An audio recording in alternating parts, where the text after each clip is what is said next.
Takopi's original scene. What the hell was that? And honestly, the plot isn't the most shocking part. Just look at the ratings. The manga, the anime. Yeah, the anime did it better. It topped Crunchyroll's Summer 2025 viewers poll for its entire 6-episode run. Here we talk about author, manga, anime, and some psychological anime that do the same job as Takopi. Hey, it's Matty, don't forget to smash that like button, drop a comment and subscribe to our channel for more anime and manga content like this. Let's get started. Taizan 5, the creative mind behind Takopi's original scene. He first gained attention in September 2020, winning the Shueisha Jump's Rookie Editor's Choice Award for his short then earned an honorable mention in Young's Jump manga contest with Doujin Seiji just a month later. But early 2021 he published two more popular one-shot on Jump Plus, Hero Complex and Kiss Shitai Otoko. Only 5 months later, Takopi's original scene debuted and instantly exploded. Takopi's original scene was serialized in Shonen Jump Plus from December 10, 2029 to March 25, 2022, just 16 chapters across 2 volumes. Despite its brief run, it became the most read series on the platform, peaking at over 2 million views a day and sold over 1.5 million copies by early 2023. The manga took home the Excellence Prize at the 54th Japan Cartoonist Association Award and ranked near the top of Multiply Best of 2023 lists, including Kono manga Ga Sugoi and the Tezuka Prize nomination. Drew something you really love. According to one behind the scenes trivia, Titan's 5 editor encouraged this philosophy, and Takopi's original scene was born from that advice. The result? A deceptively cute mascot, probing bullying, suicide, trauma, and time travel in a single narrative. Director Shinya Ino studied every panel before committing it to animation. He said Titan 5's signature lies in realistic conclusions that change characters' feelings, and praises the work's modern, universal themes of family issues and childhood struggles. Ino also emphasized that the manga isn't just shock value, but a story of salvation, dialogue, and intercultural understanding that became central to the anime adaptation. The most important part in this story is the psychologically hard plot and ambivalence. That psychological conflict is perfectly mirrored in titles like Maiden Abyss and Madoka Magica. I'm in love with both Maiden Abyss and Madoka. They visually enchant you mimimi vibes, then they crush you emotionally. The first episode throws you in with childlike wonder, then boom, you're drawing in cruelty and moral ambiguity. The anime adaptation nearly every day from the manga is absolutely stunning, frame by frame perfection. That mirrors ambivalence. We expect kids to be innocent and adults to be moral, yet the story shows both innocent suffering at the hands of the same people who should protect them. To break the circle of cruelty, we don't need magic in the shows. We need grown-up who actually listen when they are spoken to. The only way out is not just surviving, but choosing to act for the next generation. And of course, to hit like on this video, drop a comment and subscribe.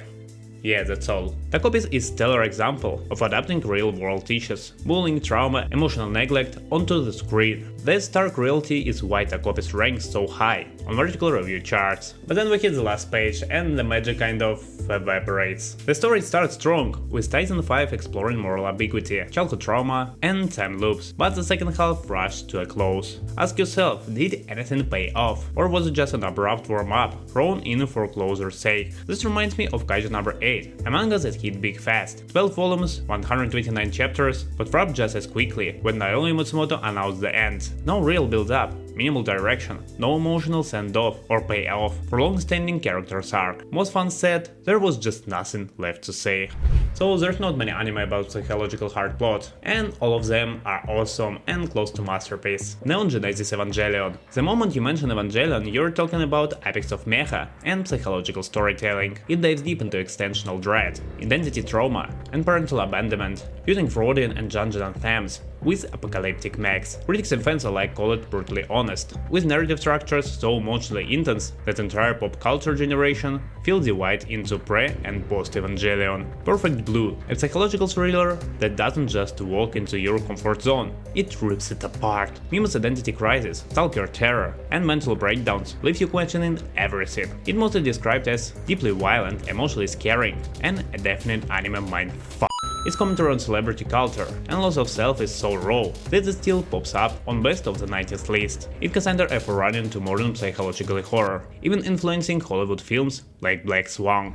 So now I have to go to manga and check it out. Takopi's original scene isn't misery porn, it's a dissection table. No shock value gimmicks, no gotcha trauma bait, just a cosmic toddler pointing at humanity's self-destruct button and asking why. A cutesy alien Takopi lands on Earth armed with magic and optimism. Instead of fixing problems, he exploded them. Bullying, abuse, generational trauma. all through the eyes of a creature who doesn't understand cruelty. The real horror isn't the suffering, it's how normal it is. Humans don't need demons, we got each other. Takopi's confusion is the punchline. Cruelty is so baked into us, even magic can't fix it. Every Chekhov's gunfire. Bullying leads to suicide attempts. Parental neglect fuels a cycle of violence. This isn't a story about saving anyone. It's about watching a car crashing in slow motion and realizing you're holding the keys. Characters: Takopi, the alien, a walking paradox, a symbol of hope, who useless at fixing things. His magic fails because humanity's problems aren't magic, they're systematic.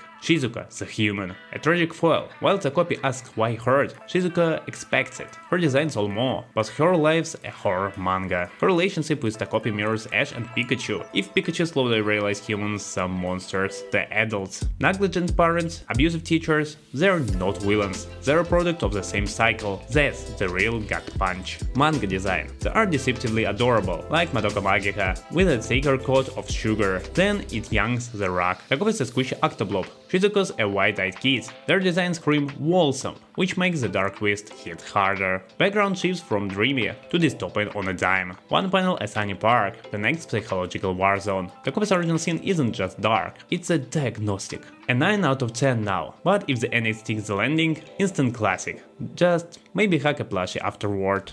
Takopi's original scene, the anime that ratified adaptation. This isn't just another manga to anime conversation, it's a masterclass in elevating source material. Every detail, art style, pacing, even the perfectly haunting opening feels meticulously crafted. But here's the kicker, it keeps the manga's brilliance, and it flows. Yeah, that ending still sticks. Yet somehow this 6 episodes hits harder than most 50 episode series. To the Nisha, yeah, the Spice and Wolf remake guys just dropped the best work of their careers. The animation fluid, the direction cinematic. Fans that were good in the manga became unforgettable here. 6 episodes, that's all they had. No filler, no wasted frames, just raw storytelling. The manga's slow burn dread became claustrophobic in anime form. Every line of dialogue, every silence hurts. And the opening, Anna do her job 10 out of 10. Perfect fit.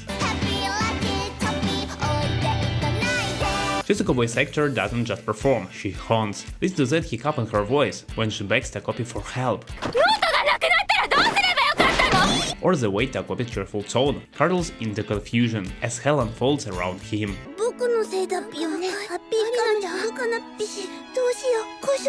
This is why anime beats Western animation for emotional depth. The final duet fans. The anime doesn't fix it, but owns it. The abruptness, new thematic. Humanity's cruelty doesn't get near resolution. Is it satisfying? No. Is it true to the story's soul?